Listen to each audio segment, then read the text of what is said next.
Very good morning.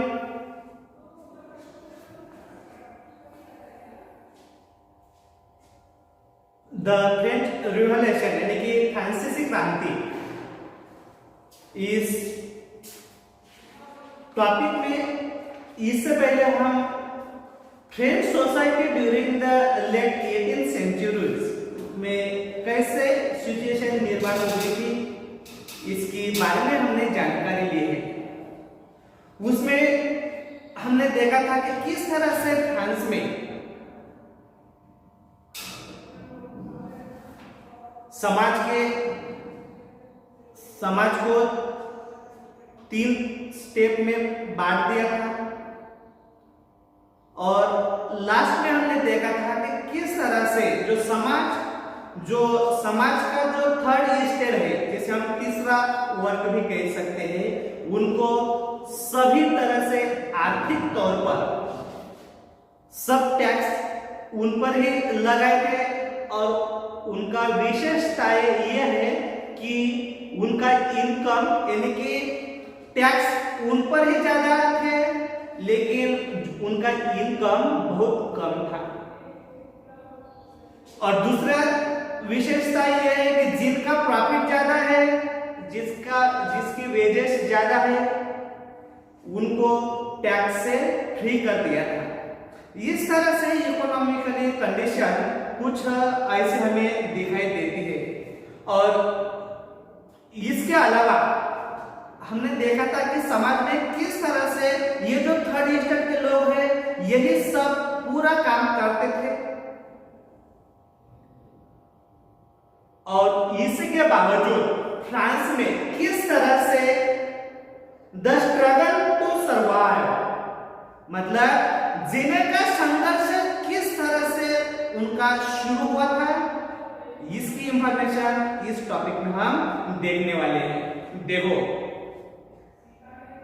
The population, और हमें मालूम है कि जब जीने का संघर्ष आता है हर एक देश में, आज भी हम 21 सेंचुरीज में रहते हैं, फिर भी अभी भी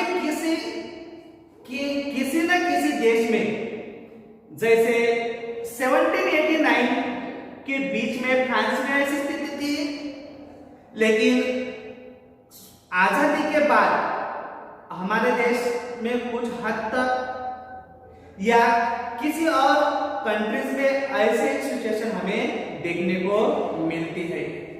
और हमें मालूम है कि ये जो परिस्थिति है, ये परिस्थिति निर्माण होने की क्या वजह है?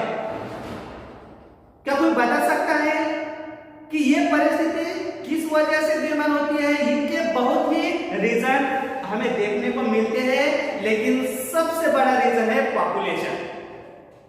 अगर किसी भी देश में उनको हम दो व्यूज से देख सकते हैं उनको, पॉपुलेशन को। एक व्यूज ऐसा माना जाता है कि पॉपुलेशन अगर बढ़ता है तो हर एक लोगों की जरूरत भी बढ़ सकती है, लोगों की डिमांड बढ़ सकती है,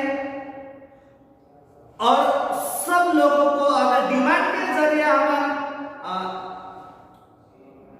प्रोडक्शन लेने का प्रयास करते हैं, हमारी इंडस्ट्रियलाइजेशन अगर बहुत ही ज्यादा डेवलपमेंट रही है, इंडस्ट्रियलाइजेशन ही नहीं बल्कि एग्रीकल्चर है, टेक्नोलॉजी है और बहुत कुछ डेवलपमेंट अगर हमारी हुई, तो हमारे इस पॉपुलेशन का कुछ भी बोझा होता नहीं है।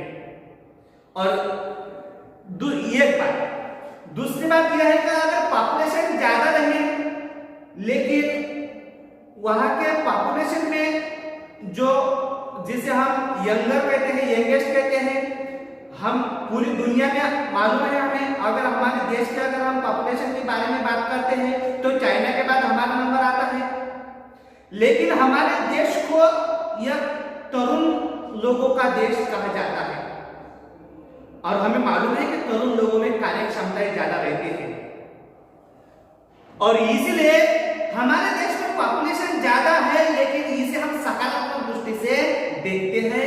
इसीलिए हमें पॉपुलेशन का कोई भी ज्यादा रही, ये तो प्रॉब्लम्स रहता ही है, लेकिन हम उसे सकारात्मक दृष्टि से देखते हैं। दूसरी अगर बाजू से देखा है तो पॉपुलेशन ज्यादा रहती है, लेकिन अकार्यक्षम लोग अगर ज्यादा रहे, यानी कि जिसे हम ओवर 60 इयर्स के ज्यादा जो लोग रहते हैं उनकी संख्या अगर ज्यादा रही तो उनकी कार्यक्षमता अगर कम रहती है तो वो निर्भर रहते हैं दूसरों के ऊपर। अगर ऐसी संख्या किसी भी देश में ज्यादा रही तो उस देश की प्रगति हो नहीं सकती है। इस तरह से पॉपुलेशन के बारे में हम सोचते हैं। और दूसरा व्यू ये भी निकलता है कि किसी भी देश में अगर पॉपुलेशन ज्यादा है लेकिन वहां पे जो मानव संसाधन है वो अच्छी तरह से गुणवत्तापूर्ण है और क्वालिटी का रहता है तो उस देश में अगर पॉपुलेशन ज्यादा रही तो भी कुछ दिक्कत नहीं आती है। लेकिन ऐसे जो एग्जांपल्स हमने देखे, ऐसे सिचुएशन उस फ्रांस में उस दिन मतलब उस साल में नहीं थे, क्योंकि हम जानते थे कि राज्य संस्था थी वहां पर। राज्य संस्था होने के बाद सब जो अधिकार रहते हैं वो एक ही व्यक्ति को रहते हैं और इसीलिए उनकी वजह से उनकी ओर से लोगों का क्या समस्या है, लोगों की समस्या सॉल्व करने के लिए उनकी ओर से जो प्रयास होने चाहिए थे वो नहीं हो रहे थे। इसीलिए पॉपुलेशन अगर आज के दौर में अगर हम देखें तो पॉपुलेशन कम था लेकिन उनकी समस्याएं बहुत ही ज्यादा थी, वो सॉल्व नहीं हो रही थी। इसीलिए पॉपुलेशन एक क्राइसिस यानी कि संकट फेज में निर्माण हुआ था। और किस तरह से उन लोगों की समस्या थी, कैसे इकोनॉमिकली क्राइसिस उनको निर्माण हुई थी, यही हम द स्ट्रगल टू सर्वाइव जीने का संघर्ष इस पॉइंट में देखने वाले हैं। देखो ऐसा माना जाता है कि the population to France growth from about 23 million in 1750, मतलब 1715 में लगभग 2.3 मिलियन या 2.3 करोड़ भी कह सकते हैं इतने फ्रांस में पॉपुलेशन थी। लेकिन अगर हम 1789 की अगर बात करते हैं, मतलब देखो 1715 से 1715 टू 1789 तक लगभग 74 इयर्स होते हैं और ये 70 इयर्स में लगभग 5 करोड़ पॉपुलेशन इंक्रीज हुई थी। अगर हम इतने बड़े साल में इतने पॉपुलेशन बढ़ते हैं, अगर हमारे देश से कंपैरिजन करते हैं, ये बहुत कम लगता है। लेकिन उस वक्त ये पॉपुलेशन बहुत ही कम थी। क्यों कम थी? क्योंकि प्रोडक्शन के जो इंडस्ट्रियलाइजेशन मतलब मैन्युफैक्चरिंग कम थी। अगर पॉपुलेशन ऐसे ही बढ़ती है, उसकी डिमांड बढ़ जाती है, डिमांड बढ़ जाती है तो उनकी जरूरतें बढ़ जाती है। जरूरत पूरा करने के अगर कुछ मटेरियल्स या इन मैन्युफैक्चरिंग अगर नहीं होती है तो फिर ऐसी समस्या और हमें ज्यादा जीने के संघर्ष में डाल सकते हैं। और ऐसी सिचुएशन फ्रांस में 1789 में निर्माण हुई थी।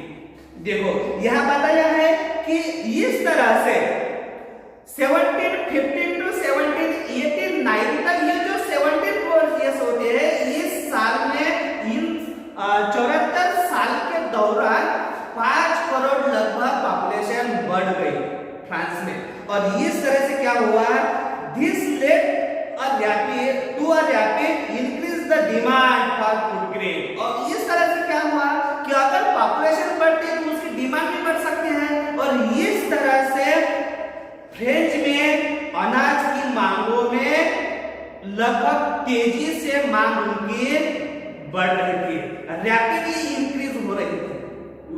जो फूड ग्रेन थी और कुछ हम करें या ना करें हमें खाने को तो लगता ही है। और इस तरह से पॉपुलेशन बढ़ने से इनकी डिमांड, जो अनाज की डिमांड बहुत ही तेजी से फ्रांस में या फ्रेंच में बढ़ रही थी।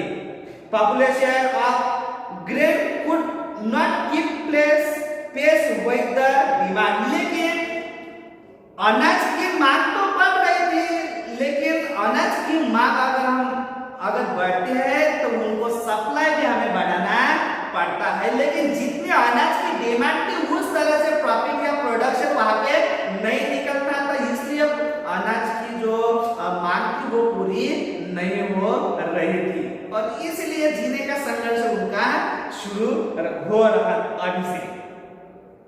So the price of bread, which was the staple diet of a majority, rose rapidly. यानी कि इसलिए रोटी की कीमत क्या हुआ, तेजी से बढ़ती रही, और रोटी की कीमत तेजी से बढ़ती रही, लेकिन diet of the majority rose rapidly, मतलब वो अनाज खाने का जो रोटी का तो वो तो मुख्य आहार था उनका, और उसकी कीमत ज्यादा तेजी से बढ़ रही थी। तो फिर क्या हो जाएगा, उनको रोजगार नहीं थे।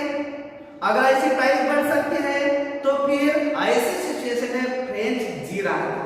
इसकी इफेक्ट हमें देखने को तो आगे मिलते ही, लेकिन ये सिचुएशन हमें समझना चाहिए कि डिमांड, अनाजों की डिमांड बढ़ती थी, उस डिमांड के जैसे प्रोडक्शन नहीं बढ़ता था। क्यों नहीं बढ़ता था ये भी हमें आगे बताया है। देखो उनमें से ये और एक समस्या यहाँ बताई है, most workers were employed as laborers in workshop whose owner fixed the wages। मतलब देखो ज्यादा से ज्यादा यहाँ के जो वर्कर्स थे वो कारखानों में या शॉप में काम कर रहे थे ज्यादा से ज्यादा, लेकिन देखो काम करने वाले ये वर्कर्स थे और उसकी सैलरी तय करने वाला वो जहाँ पे काम करने वाले थे उसके ओनर्स थे। देखो कैसी स्थिति है, ये काम करने वाले ये तय नहीं कर सकते कि हमारी वेजेस क्या है, हमारी सैलरीज क्या होनी चाहिए, ये तय नहीं कर सकते थे। ये तय कौन करता था, वो जहाँ पे काम कर रहे थे वहां के जो ओनर्स रहते हैं वो इनकी वेजेस यानी कि सैलरीज तय कर रहे थे। और हमें मालूम है कि अगर हम काम करते हैं और हमारे वेजेस वो तय करते हैं तो उसका बेनिफिट हमें नहीं उनको मिल सकता है, मतलब सैलरीज कम हो सकती है। ऐसी परिस्थिति फ्रांस में निर्माण हुई थी। But wages did not keep pace with the rise in prices. देखो इससे पहले हमने देखा है कि डिमांड, अनाजों की डिमांड बढ़ रही थी, इसकी वजह से अनाजों कमी खरीद रही थी तो उसकी प्राइस बढ़ रही थी, लेकिन अनाजों की प्राइस बढ़ रही थी लेकिन इनकी सैलरी कोई नहीं बढ़ रही थी। किसी भी परसेंटेज में उनका वेजेस थे वो इंक्रीज नहीं हो रही थी। देखो अगर हम आज की अगर बात सोचते हैं तो हम हर एक चीज में जहां हमें किसी चीज की प्राइसेस हमें ज्यादा नजर आती है, लेकिन क्या होता है कि सैलरीज भी अभी ज्यादा मिल रही है तो इसकी हमें कुछ दिक्कत नहीं लगती। लेकिन हमें ये लॉकडाउन की पीरियड में सोचना है कि हमारा वेतन कुछ भी नहीं था, सैलरीज कुछ भी नहीं थी, लेकिन जो गुड्स था, डेली गुड्स था, उनकी प्राइसेस तो बढ़ रही थी। लगभग इसी से भी ज्यादा सिचुएशन उस वक्त फ्रांस में निर्माण हुई थी। और इस तरह से क्या हो सकता था, so the gap between the poor and the rich widen. मतलब इस तरह से समाज में पहले ही 3 वर्ग निर्माण हुए थे, लेकिन अब समाज में इस तरह के सिचुएशन से 2 ही वर्ग निर्माण हुए थे। कौन से, जो अमीर था वो और अमीर हो रहा था और जो गरीब है वो और गरीब होते जा रहा था। मतलब इन दोनों में जो दरी है, डिस्टेंस है, वो और ज्यादा बढ़ रहा था। ये समाज की डेवलपमेंट के लिए अच्छी बात नहीं है। अगर समाज की डेवलपमेंट हम देखते हैं तो सब लोग एक ही तरीके के डेवलपमेंट की ओर बढ़ना चाहिए, इस तरह से हम सोचते हैं। लेकिन ये सोच लगभग फ्रांस में उस वक्त असंभव थी। Things become worse whenever drought or hail reduce the harvest. This led to a subsistence crisis। और इस तरह से पहले समस्या कि अनाजों की प्राइस बढ़ रही थी, उसका रिस्पांस हमें ये मिलता है कि अनाजों की डिमांड बढ़ती थी लेकिन उससे प्राइस भी बढ़ती थी। पहला। दूसरा पॉइंट है वर्कर्स जहां काम करते थे वो अपनी सैलरी तय नहीं करते थे, ऐसे संकट में वो जी रहे थे, क्राइसिस से जा रहे थे। और लास्ट में हमें यह बताया है कि ऐसे आपातकाल कि जो हम रुका भी नहीं सकते और निर्माण भी नहीं कर सकते, वो है ड्रॉट और हेयर रिड्यूस। ड्रॉट यानी कि सूखा अकाल कह सकते हैं, और हेयर रिड्यूस यानी कि जिसे हम ज्यादा बारिश होती है, जिसे हम गीला दुष्काल अकाल भी कह सकते हैं। अभी मालूम है ये इसमें से कौन सा भी रहा तो जो हमारे खेती में जो प्रोडक्शन है वो निकलता नहीं है। अगर कम रहा तो मालूम है, हम अखबारों में न्यूज चैनल्स में देखते हैं कि बारिश की रात देखने के लिए जो बुजुर्ग लोग हमारे हैं वो ऊपर देखते हुए दिखाई देते हैं न्यूज़पेपर्स में, अगर बारिश नहीं आती है। लेकिन बारिश ज्यादा होती है तो भी फसलें नहीं आती हैं। इस तरह से फ्रेंच की स्थिति में अगर समाज की ओर, अगर गवर्नमेंट की तरफ पर अगर हम देखते हैं तो राज्यों की तरफ ऐसे सिचुएशन में फ्रेंच समाज बंधा हुआ था, और दूसरी तरफ अकाल इसमें वो बंधा हुआ था, और इसीलिए उनको मूव करने के लिए यानी कि डेवलपमेंट करने के प्रयास में उनको कुछ भी असर नहीं मिल रहा था। और इसलिए यह कहा है this led us subsistence crisis, यानी कि इसी से रोजी रोटी का जो संकट था, जिसे हम उदर निर्वाह भी कह सकते हैं। जीने के लिए कुछ तो चाहिए, और इसी का जीने का संघर्ष ऐसे इस तरह से फ्रेंच में निर्माण हुआ है। Something that occur frequently in France during the old regime, यानी कि और ये पहले भी नहीं हुआ था फ्रांस में, इससे पहले प्राचीन काल से ऐसी सिचुएशन निर्माण होती थी।